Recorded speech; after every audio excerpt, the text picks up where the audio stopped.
We are in beautiful downtown Knoxville, Iowa.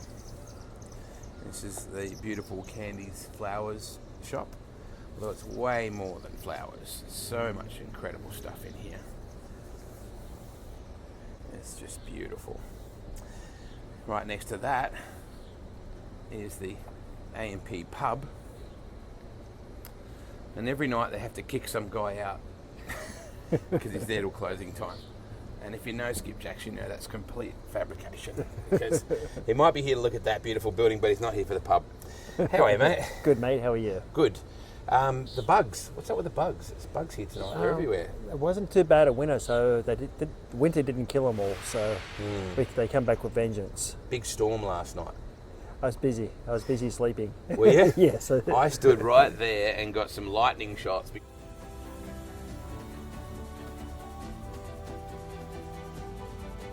Because I remember when I first came to Knoxville in like 92 and seeing at Des Moines Airport they had those postcards with the lightning storms. Yes. And I thought, wow, that's good photoshopping. Then I realised it's not photoshopping. No, that's the real deal.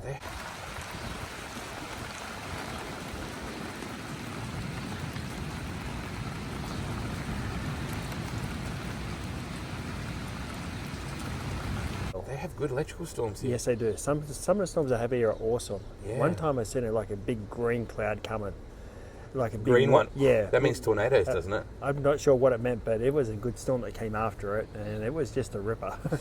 I've never seen it before, never seen it since. Really? Yeah, really big like green front. I thought green. I was with Danny Smith at Attica once, and the sky went green. Yeah. And then the siren started, and Danny just walked off and strapped himself into his sprint car. I said, "What are you doing?" He goes, "I reckon I'm the safest I could be in this thing." Yes.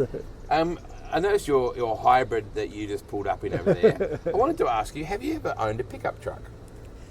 Yes, I own an XC Falcon Ute. Well played. Yes. That's not what I meant, and you knew it.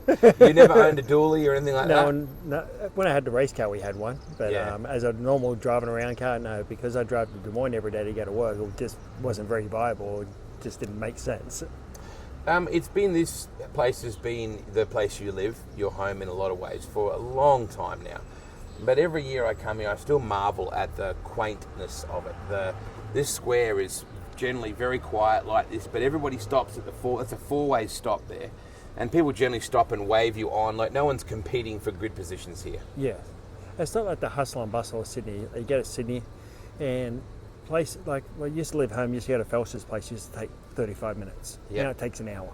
Yeah. Because there's just so much more traffic. There's so much more congestion. Whereas here, you go from one side of town to the other. Here there used to be traffic lights. Now there's stop signs, which just makes it simpler and easier. And nobody's in. People are a lot more courteous as a general rule. Yeah, Iowa nice. Yes. It's a thing. Yes, it's real. Yeah, it is. Do you miss home? Yes. I still call Australia home, but I live here. And there's nothing wrong with living here because when I first came here, I was here for a couple of weeks and we weren't going very good. And I was driving from Barry Lewis at the time with Sid Moore with the MD Motorsports shop and things. We weren't going very good. And we're just about ready to go home. And we stayed one more week and it was okay. We stayed another week and it got a little bit better. And here all these years later, I'm still here. Yeah, wow. Do you remember your first night at Knoxville? Yes. We flew in on the Friday night, and Max and Jamie, they were racing at the fairgrounds that night, so we stopped in there and watched the main event. And we come back here to Knoxville. It must have been really late. Yep. And we got up the next morning, finished putting the car together. And what car was it? It's the MD Motorsports 2AU, because Max is the 1AU and Melinda was the 77.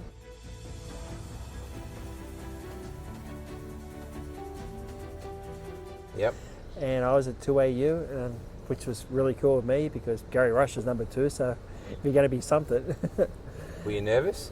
Oh, extremely. But I do remember getting pushed off for engine start that night, and what I felt then, because just to come to America 3 years before that was just a dream come true for my dad, all my brothers. I was the first one to come here, so that was just amazing. Yeah. And to actually do an engine start here, that feeling, it was something that I never had before, because I was doing something that I never thought I would ever be able to accomplish.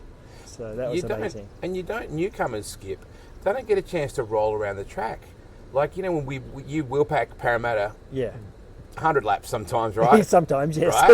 Right? But everything, you start your motor, the push trucks have already done the packing for you. Was it always that way? Yes, nothing's changed. So you couldn't get at one with the car. You couldn't sit there and have your thoughts or anything like that. You just started the motor, turn it back in the pits, and away you go. Yes. Then we went out for hot laps, and I was very cautious in hot laps and time trials that night. My first lap was a 19-second lap, which was my second lap was 18, so I did get better. Yep. But I just wanted to make sure that I just didn't do any. I just wanted to make sure that I finished the night, and it worked out fine. So, but on the same night, Max went really good. Brooke was second quick, I believe, or quick time. Brooke went out there in the Phil Durst's car and was instantly lightning fast. It's like, wow. But unfortunately, he broke a bolt in the heat race, and he took a big ride, the poor bugger. The next day, he was really feeling it. There are no small crashes at Knoxville. No, because you get fast, and when you crash, it's big. Why is it such a special place, Skip? The history, more than anything, and the kindness of the people. Right from the very first time I come here, everybody made you feel welcome, and they still do today.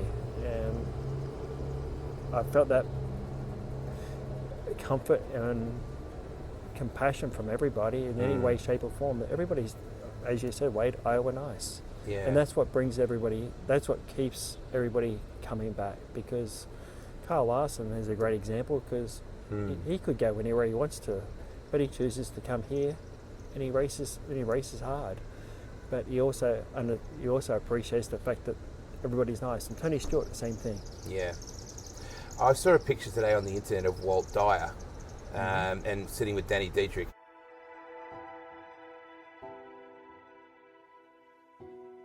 I remember seeing the Dyer masonry, the brickmobile, on the cover of Open Wheel magazine, you know, with that, that brick covered top wing. And I remember thinking, God, they're real. When I first came to America, they're real, because we never saw video of them back in Australia around that era, right? It was all just... Every once in a while, you see something pop up. It's like the very first picture I've ever seen of Williams Grove with Smokey Snellbaker with his right front wheel 2 foot in the air with a little 3x5 wing on, a 4x4 wing. Yep. And I was watching TJ Stutz the other night when the Outlaw race, and his right front wheel is still 1 foot in the air. That place is just so unique, and to see all that stuff, the first year I was here, to see Steve in the Coors Light car and Sammy Swindell in the TMC car, that was just the most amazing things ever. Yeah. What was your first win at Knoxville? Remember that? Yeah, Twin Features night, 94. Now think about it for a second. I mean, surely you must remember that. Tell me about the night. I got quick time, transferred through the heat, started on the pole, and back then it was 16 cars, 16 laps. And actually, that going back in 1991, that was kind of the straw that broke the camel's back, that I qualified good and didn't transfer through the heat, and they didn't transfer anybody out of the B mains, and Barry was extremely disappointed, and he had enough, and he was ready to go back to Australia. Oh, wow. So it was Twin Features night in 91 that just about stopped everything, and 3 years later in 94 I won my first race here. Wow. So what did that feel like? What do you remember about? You've never stayed in this place, I imagine, by the way. It's a beautiful old building, but it's actually like a jailhouse, right, as well. It's got cells and stuff, apparently. I don't know about that, but I just go there to get my driver's license renewed and license. Is that where you do it? Yeah, and all that sort of stuff. It's an incredible building inside. Yes, it's really, it's just stunning. Yes. So what do you remember about that? Was there one lap to go where you thought, I've got this? No, it's just because those Twin Features, you didn't get a chance to worry about anything, because it was straight into worry about the next race. So that was good, because it made you not get too high, because you had to pay attention to what was coming up next. Probably my favourite race was the first year I was here, the week before Nationals. Max won and I come second. Wow. And there's a picture in Speed Sport that came out at the Nationals week in the back page. Max was on the top and I was on the bottom. I couldn't quite pass him, but it was a really good picture. Wow. There's been so many Aussies. Jamie Moyle was one of the pioneers, around here as well, wasn't he? Yes.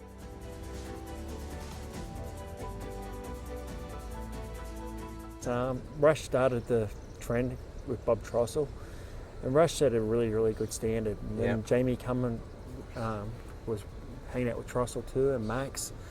Everybody's come here and just changed the bar a little bit in a different way. Like Jamie's got a fantastic engine building business.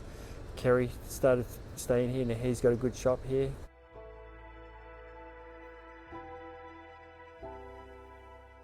Ian was here, and he went good. There's so many Australians. Linton. Linton's. Linton's got a phenomenal business going. So for a while there, David Murcott ran here. Yeah. There's been lots of Australians. Spent a bit of time. Gary, yes.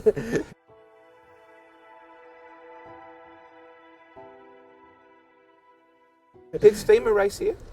I know he raced in California. I'm not sure if he ever raced here or not. I'm not sure.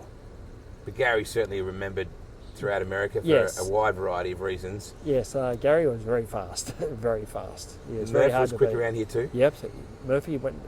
He's a good friend, and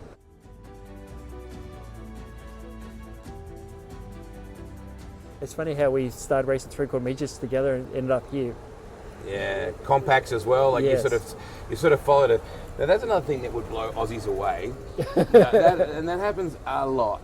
Yes. So golf carts and side by sides and everything are legal on the road here. I don't know if As long as you got a flag. Yeah, as long as you got a flag and you're not doing it too bad and you're not causing any trouble. Yes, which is really, really unusual. Because in Sydney you get in trouble because you're not wearing your helmet driving your golf cart. Yeah, but not on Parramatta Road. Yes, but around here, yes. Especially this time of year, everybody just turns up. Everybody's more accepting to being just. You don't have to be strictly by the rule book. Yeah. For lack of better words. I watch you each week at Knoxville. What is your official role? Helper. In the tech department, Just, right? Like, what are you doing when they roll up on the scales? What are you doing there? Just checking the left rears, making sure that when they come up on the scales that they don't roll off, or the car doesn't get stuck in gear, or just something goofy goes on. So just mainly just a helper. Now, I took a picture of you and James the other night because I was just standing there marvelling at the beautiful life cycle of it was the cycle of life.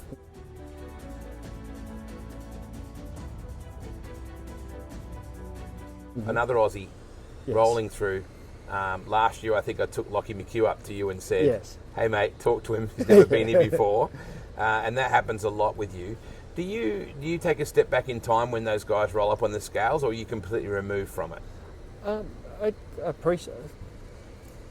appreciate what they're doing, for lack of better words. Like, because they're Australian, I take a little bit more interest in how they go, and I wish J-Mac had qualified better the other night. But when they come up the scales, I got no idea if they qualified good or bad. Yes. Because I'm kind of focused on what I'm supposed to be doing. But yes, I do. Whether Kerry or Brooke or James is racing, will I pay a little bit more attention to them guys? Absolutely. Do you look at the cars? Like, are you looking at what people are doing with their cars and stuff? Yes. So you're still a policeman.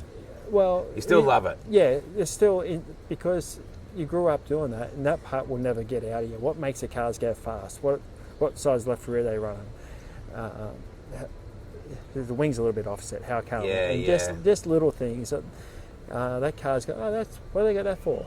And just little things, and you just pay attention to the little things that make the difference to what makes you go fast or not. Was it Mark that ran no radiator in qualifying that time? Joe Gertie. Right. Yep. Troy Renfro was helping him. Yes, they took the radiator out to qualify at Nationals. And I saw, as we do every week, Joe Gertie in the pits last week. He's helping Alex Hill now, the young lady racer.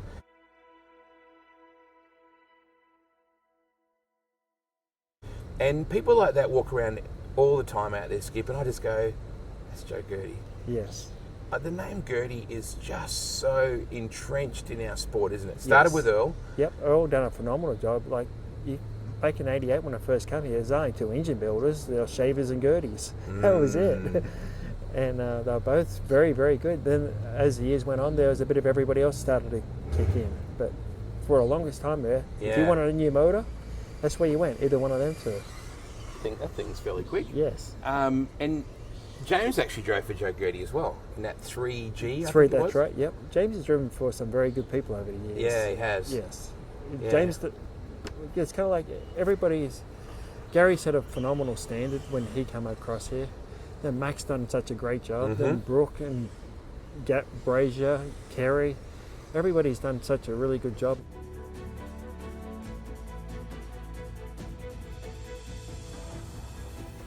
Keeping raising the standards a little bit, and James is at a height now where he's a contender every single night.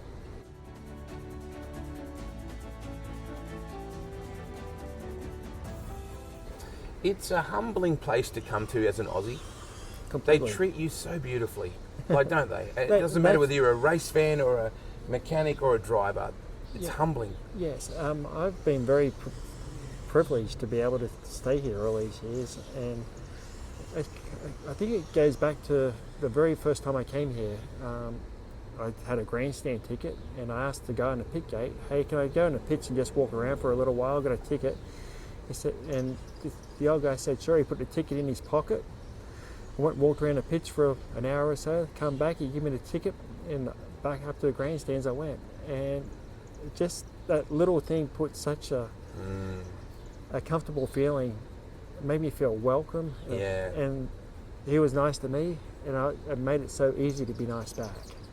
Americans get a very polarizing reputation outside of America. A lot of Aussies who've never been here, they rely on what they see on the news, and they see it as a loud, brash country that loves guns and loves politics and all that sort of stuff. And the reality is that the people that you've become friends with, the people that are the essence of this town and this country, are God-fearing, gentle, caring people that would literally give you the shirt off their back. Yes, that's why. After they handed you their beer. They don't mind a cold beer, let's be honest with you. They make Aussies look like we're semi-pro, right? Well, my brothers don't mind a beer or two, so for whatever reason I don't drink much beer, but anyway. Or Southern Comfort, thanks to Shane Griggy. Yeah, he fixed me that. But Shane. There's a absolutely, mate. But there is this beautiful, genuine, and they know nothing about us other than we're from Australia. Yep, and they just make you feel welcome, and that's what's made it so special. And I like going to church here. I like the values that people have. There's nobody perfect, but the values that everybody tries to keep are good, and it makes it so that you want to stay here. AJ has a particularly deep connection with Australia, your eldest boy.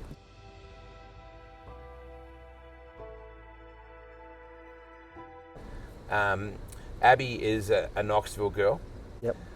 Why is AJ so deeply connected to Australia? Because he's living there now. Yep. And working down there, doing a great job with his wife. Why is his connection so deep to Australia? Probably because when he was really little, we were doing a World Series, and he just come along with us, and he right from basically he was 6 weeks old, and we were heading across to Perth for the round for the second year I done World Series, and it's like he had that built into him right from day one, and as the years got on, he just always wanted to go back there, and he wanted to go to university down there, but that never kind of worked out, and he got married, and then all of a sudden him and his wife decided, let's give it a shot. Yeah. So for whatever reason they ended up in Cronulla, in the Shire. Yeah, in the Shire. yeah. And it took them a little while to get accustomed to it, but they're really liking it. In a funny way, they get a lot of similarities being of the Shire as compared to Pella. Oh, wow. Yes, a lot of similarities in the way the people are. So yeah. Yes. I try to explain to Americans that their culture is so familiar to us because as growing up, the TV was Starsky and Hutch, Happy Days, it was all that American TV, American music, American food. Yes. So I remember in 92 when I first came here, getting off the plane in LA and just going, it felt so familiar to me already. Yes.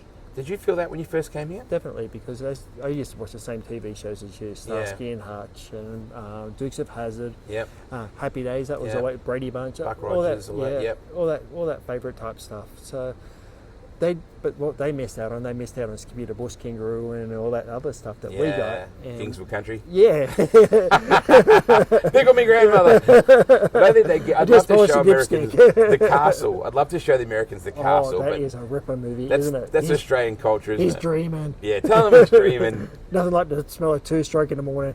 What food do you miss in Australia? The chocolates mainly, because I like I'm a junk food addict, whereas Must Sticks or Cadbury's chocolate and all that sort of stuff. Anytime, or Arnott's Monty's and Tim Tams, that's all that the normal stuff you take for granted. Yeah. Or going to a fish and chip shop and get a Chico roll. What's in a Chico roll? I've got no idea. Nobody knows. Who cares? But it tastes good. Everything is different. The choc milk is different. Everything is the beef same. tastes different. Yes, everything. The cheese is orange. Yes, and you get every different coloured cheese you want. Yeah. Everything's the same, but different. And that's the best way I can put it. And the way they call everything too. I think Aussie fans are the same as American fans. They really are. But Americans seem to me, they'll come right up to you and say, we sure appreciate you. Like, they're just very positive and very affirming. You would get it as a driver, for sure. I get it in the role that I have. Well, people just come up and... Well, you do an awesome job at doing social media stuff, and you do phenomenal at that. Yeah, so that's why you get them. But they're very, and I don't mean to bring it up about something I'm doing. I just mean that they make a point of coming up and saying that. People in Australia might think that, but they're not as open, perhaps. We're a bit more reserved in Australia. Is that a fair comment? Yes, I'd say it's in a funny way, and that's what the Iowa Nice comes into it, I think, because when people are here, they do appreciate, because in a funny way, they don't. It's kind of like when they had the SRX here. Yep. It's on national TV, and to have Knoxville, Iowa on a normal, in Australian language, on a Channel 7 on a Saturday night, like, this is amazing. And here, Knoxville, Iowa is on CBS on a Saturday night, all across the country. It's like, this is a big deal. And that's why they definitely appreciate what you do, because you're taking a small Iowa town and taking it to places that most of these people have never been to. It's such an incredible place. It really is. And everything, like the Mexican restaurants, the cinema over there, the Bottoms Up, Dinger's, A&P, Candy's Flowers, Coffee Connection over there, the Downtown Diner. Yeah. It's like a movie. It's like you've stepped onto a movie set. Do you still feel like that now, or is it just so familiar to you that you don't notice it? You get so familiar with it that you just kind of get in your own little world, and you just it's kind of like the Harbour Bridge in Sydney. Yeah. You just know it's there, and you just accept it the way it is. And I miss going to the beach, because as a kid, get up in the morning, mum and take you to the train station, you meet your friends there. Yep. You catch a train to the beach, walk half a mile, carrying your surfboard, surf all day. Were you a surfer? Home. Yeah, I'm not very good at it, but yes. Really? Yes. I didn't know that. Yes. And then you do all that stuff and you wouldn't even think about it. Then you jump on your BMX bike and ride it all around forever. But that's the sort of stuff that you grow up with. And you think about, I was pretty lucky to be able to do that sort of stuff, because people here, to go to the ocean, it's like maybe once or twice on a vacation. Or a lifetime. Some people have never been to the ocean. Yeah, and so I've been very fortunate to do so many things. The fair was on recently. Yeah.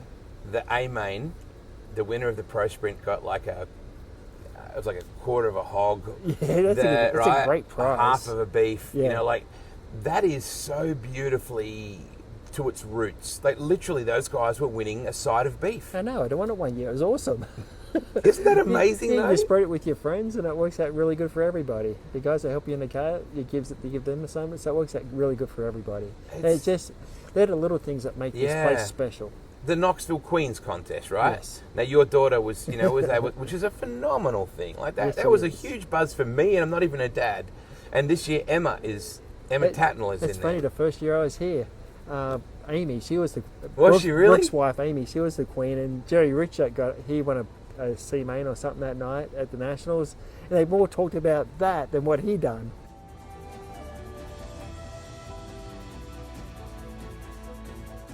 So the Queen contest is a big thing, and I was really surprised and really happy when Abby won it last year.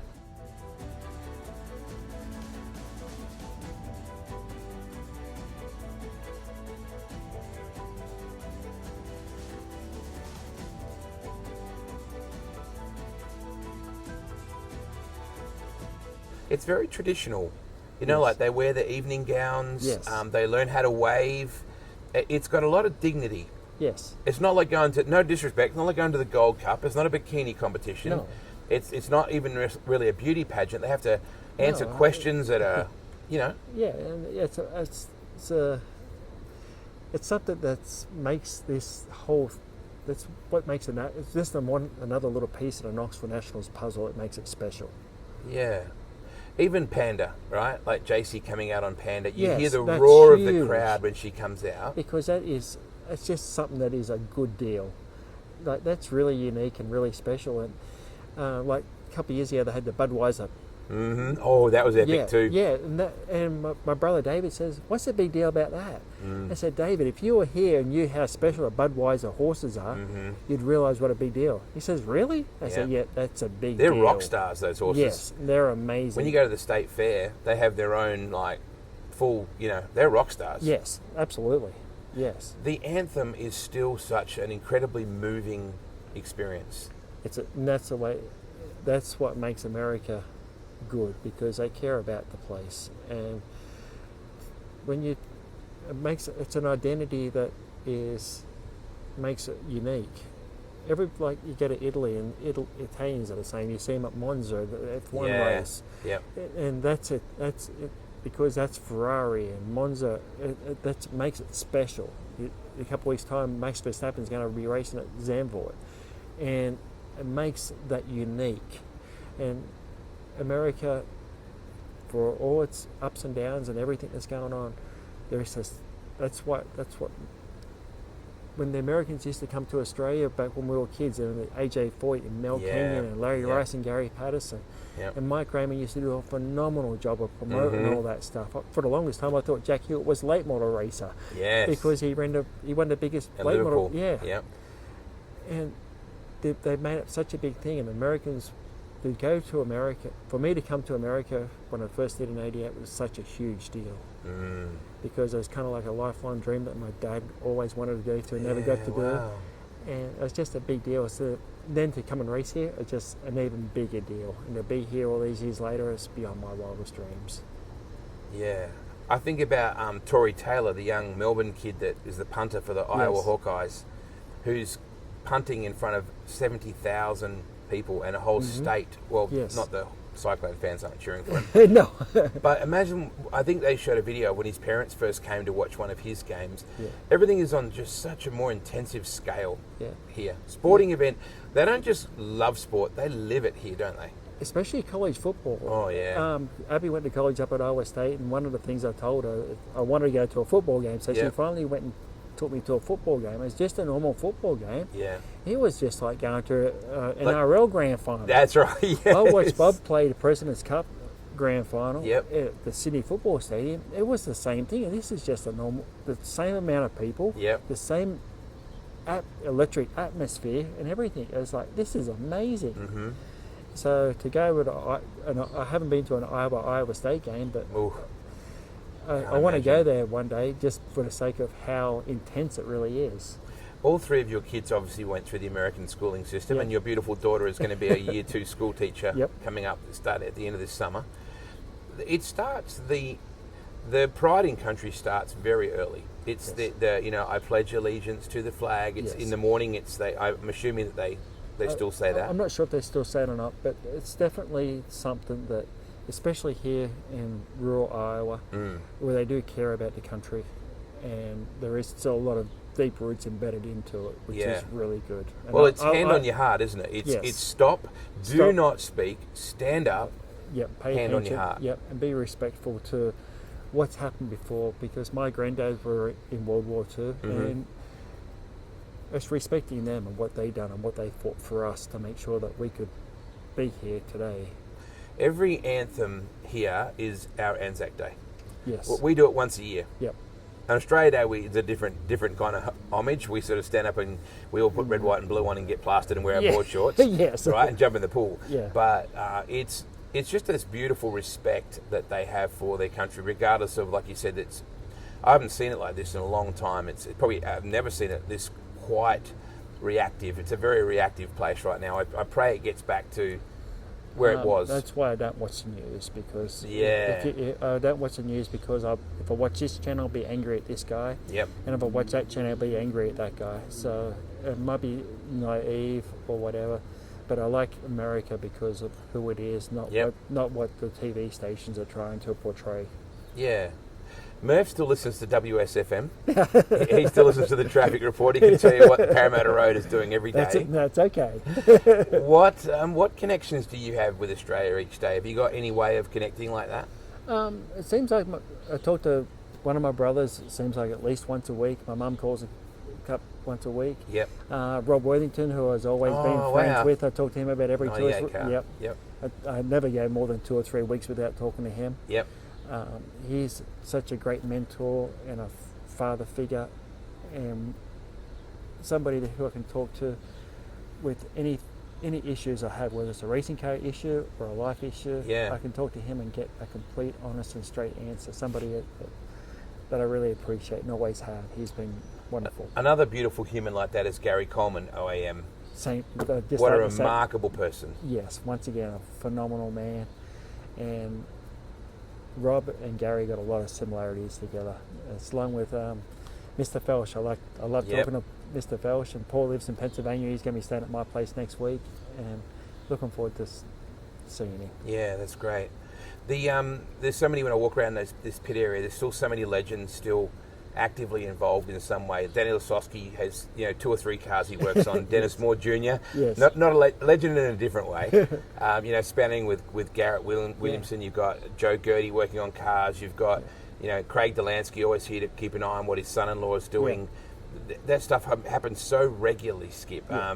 And even guys like Don Drouth Jr. You raced. You had a phenomenal rivalry with him. Yes, we raced together. We raced really good, really hard, and he was a very fierce competitor. And he's still there having a crack at it today. And earlier this year, he came second in the main event at Knoxville, which like good on you. That was a good deal. Even Calvin Landis was there. The other night. Like he's been racing for as long as you've had, probably longer over here. The funny thing about Calvin, one night towards the end of the year, it's not before season championship night, we're doing some promotional stuff with Stickle, and he's trying to tell Stickle that we should pay better down the line. I said, look, just win the race because that's what you're trying to do. The bugger went out and won the next night. Did he really? Yes. So you pumped him up. You're the one you're responsible.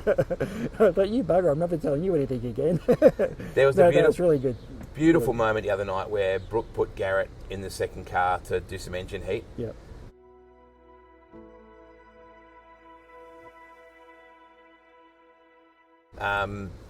What an incredible moment as a proud parent that you are with all of your children, and Brooke and Amy are very, very proud, of course, of Garrett and Emma in their own ways. That must have been a special moment for Brooke to see him even engine start. Yeah, because I can remember when I was a little kid and we used to watch our dads, and just to be able to stand up over the pit fence and look in and see what was going on. So for him to, I'm sure George, I know when Brooke started racing, George talked more about Brooke than he ever talked about himself. And yeah, he was still absolutely. And he was still winning World Series titles at that particular time. Yeah, you're right. So I'm sure the same thing that George felt with Brooke. Brooke just felt the same with Garrett. There's it's not an easy fix, and I'm not saying it because I think there is an easy fix. The thing that they've got over us here is that the kids are in the pits from such a young age. Garrett has been around that car his whole life. Yeah.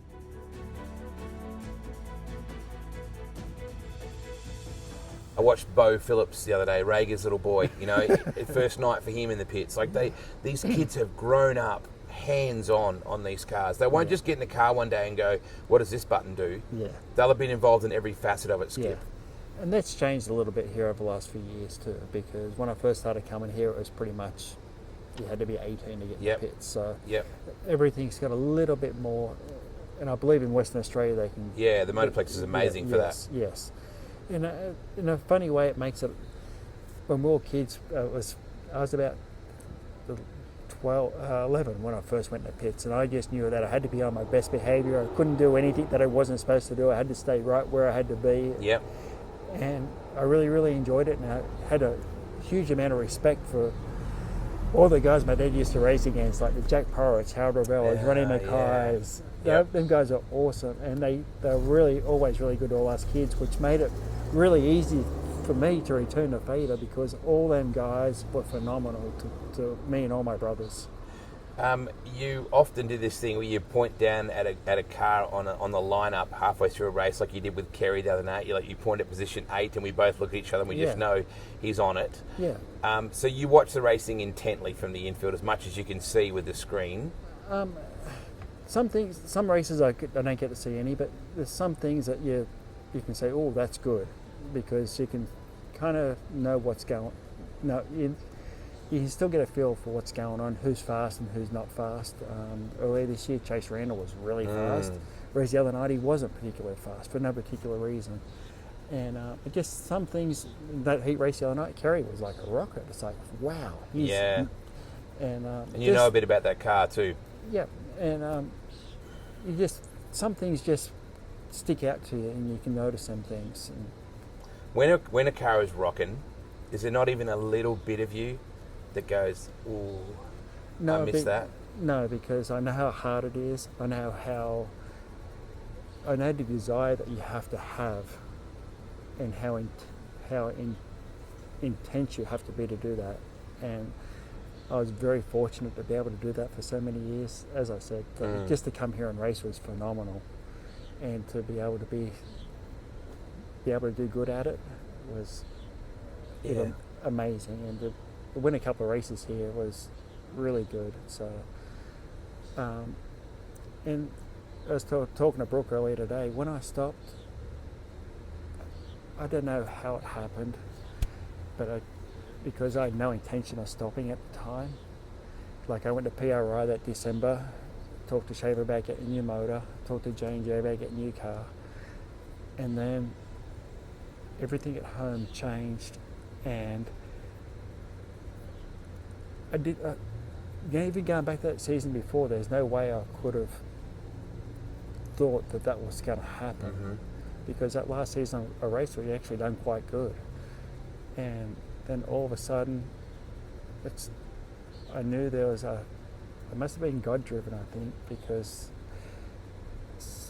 my heart changed in a different direction that had to make sure that AJ, Abby and Andrew are okay. And that's the only thing I would put down to. It was a God-given moment that made it so I had to do it. You're not going to like me saying this because you don't like it when I praise you, or you're uncomfortable with it. Did you feel at all that you're racing, did you feel a sense of, I don't know, guilt is the wrong word, but that it did require a huge amount of your time, a lot of travel, a lot of time away from your family, and I say that as a complete hypocrite as I sit here opposite you doing my job that takes me away from my 4 beautiful sons. But was there at some point where you went, I've missed a lot? There's always, whenever you do something that you're passionate about, no matter what it is, whether it's Kinney at a flower shop or running with his A&P pub, when you're passionate about something, you put your whole heart and soul into it. And there is some things you have to give up. Like the Olympics is on now, and the people that do the Olympics, what they go through just to make it is phenomenal. And that one person gets the gold medal is just above and beyond. And I was so fortunate along the way that I had all my brothers in their own way helped me. My mum was my biggest supporter, believe it or not. Yeah, no, I believe it. And Morsey. And Laurie and the kids, they were really good. They helped me a long time. And did I miss out on things? Yes. And sometimes did my priorities get to where racing was? Absolutely. And I'm sure Rush or Brazier will tell you the same things. Yep, I've heard Gary Rush say it often. Yep. And but I was very fortunate to be able to, when I stopped, AJ, Abby and Andrew needed me, and I was there for them, so it's okay. You are a phenomenal dad, Skip. I'm so proud of you as my mate, as a father. And mate, and I know you're not comfortable with that, but I don't care.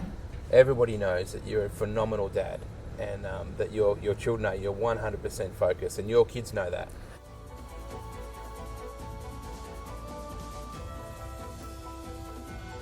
As much as Abby might bust your ass every now and again. She does all the time. But that's the way it is. And I just, in a funny way, intensity changed from racing cars and how hard I worked on them to working with the kids. And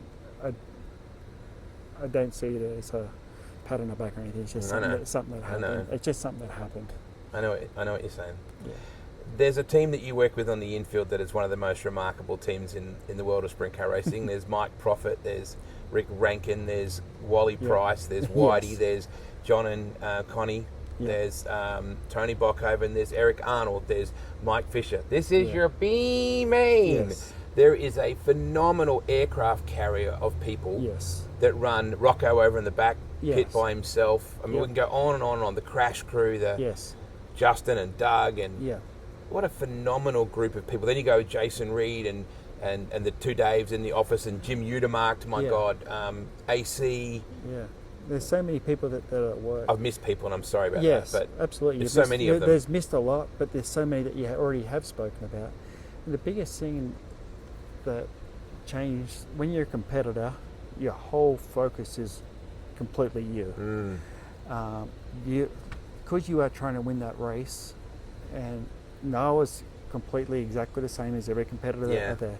Your intensity is completely focused upon you. It's a singular focus. Yep. Very, very singular, very much me focused. And which is fine, because that's what you got to be to try and win that race. And that's where, like telling John McCoy, you have a much more phenomenal outlook, because you just don't look at one person. You look, the other night there was over 100 cars in the pits, and he was trying to do his best to make sure that everybody got treated fairly and equally. And he does a phenomenal job at that. And that Cappy started it all them years ago, and he groomed John to what he does now, to have a really good outlook upon everything. Do they get it right all the time? Absolutely not. No. But their intent is to look after everybody, all 100 people, as best they can. And they're not perfect. And sometimes you get fed up and frustrated. But then you go to other places around the country, around the world, and think, Knoxville is pretty damn good. So it's all, and when you come back, you're made to feel welcome, and just everybody there has a job to do, and they do it to the best of their ability, working in unison with the person beside them. It's the sprint car capital of the world. Yes, and they make you want to come here. As when Kendra was here a couple of years ago, she brought the old logo back, when friends influence racing. Yep. Yeah.